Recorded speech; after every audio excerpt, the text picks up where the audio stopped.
Welcome to SAT School. I am your instructor from satschool.com. This is our fifth video on probability. Now let's get started. And this is where we left on last video, practice question 8. If you have not watched our previous video, I strongly recommend to watch that first. Click the I button above and watch the video. And I hope you should have solved this. If not, you can follow along with me. The question is, a card is drawn from well shuffled pack of 52 cards.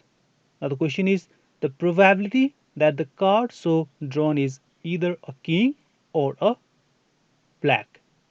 Now what do we know?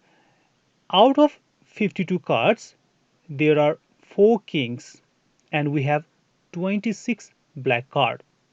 Now if you look at black card and king, then there are 2 cards which are common in king and black, meaning there are 2 black kings which are also the members of a black card. Now if we have 52 cards, now you can say the sample space is 52 because we know there are 52 cards in a deck of cards. So that's the sample space. Now if A be getting a king, now we know there are 4 kings, then you can say NA equals to 4, and this 4 is number of king in a deck of cards.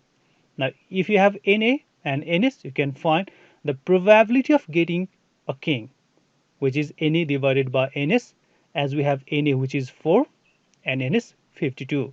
So that is simply 4 by 52, 1 by 13.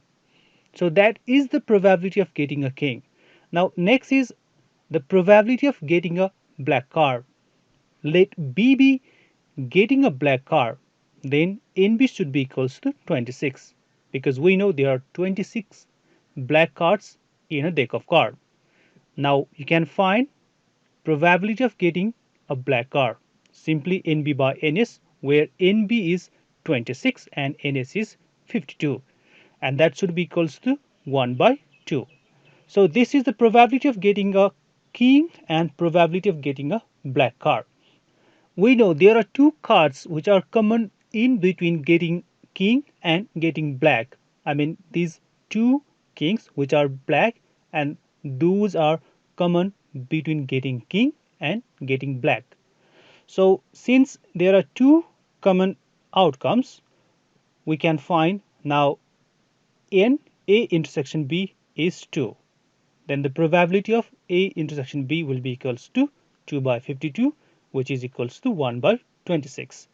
Since these 2 events, they are mutually non-exclusive, meaning they have common outcomes between them. As you can see, the common outcome is 2. That's why they are mutually non-exclusive.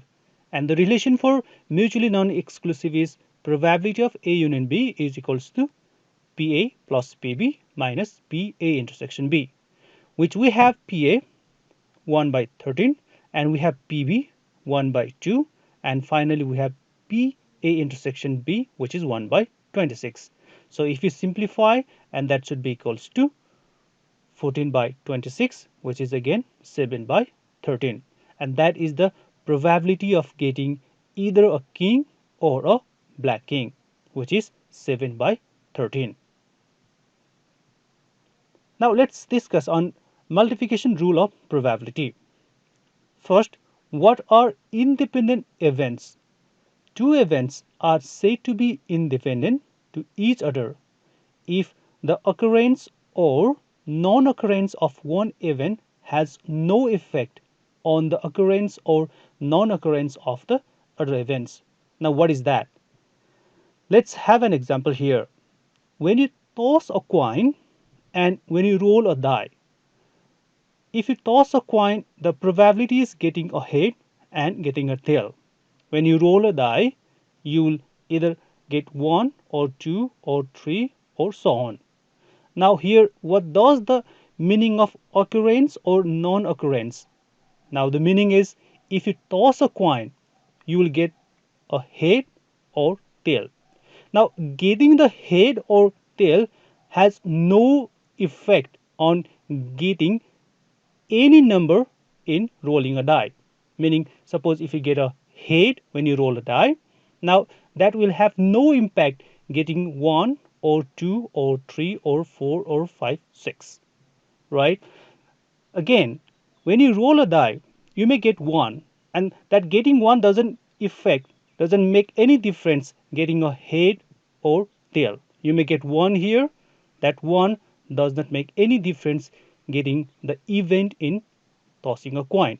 Meaning, these two events or experiment has independent to each other.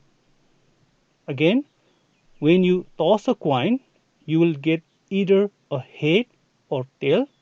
When you roll a die, you will get either 1 or 2 or 3 or 4 or 5 or 6.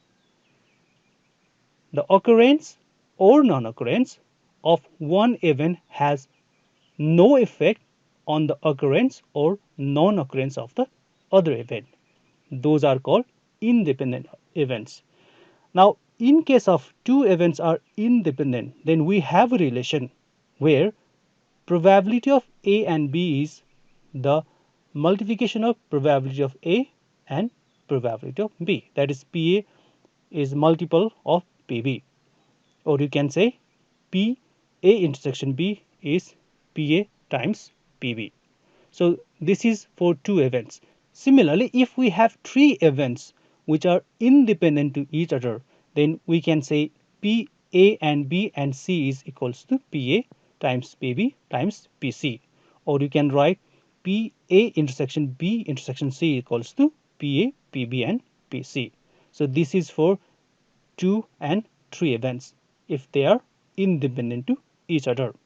Once again, independent events are those events in which the occurrence or non-occurrence of one event has no effect on the occurrence or non-occurrence of other event.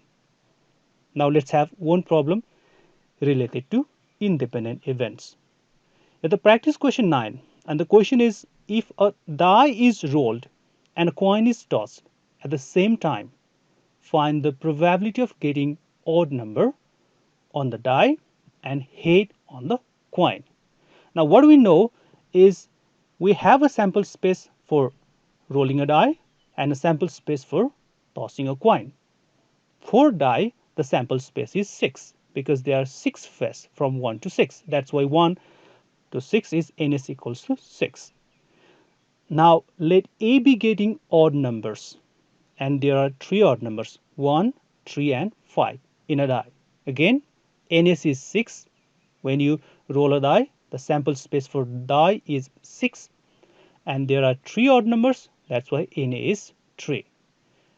Now you can find the probability of getting odd number, which is na by ns, simply 1 by 2. Now for coin, the sample space should be 2 because there are 2 faces, head or tail. That's why ns is 2. Let B be getting a head. Now there is only one head, that's why NB is 1. Then the probability of getting head is now 1 by 2. NB is 1, NS is 2. Now we have the probability of getting odd number in a die and probability of getting a head when you toss a coin. Now these two events, they are independent as we discussed earlier. In that case, we have a relation. Two events are independent, then you can find the probability of A and B or A intersection B, where that is a multiple of PA and PB.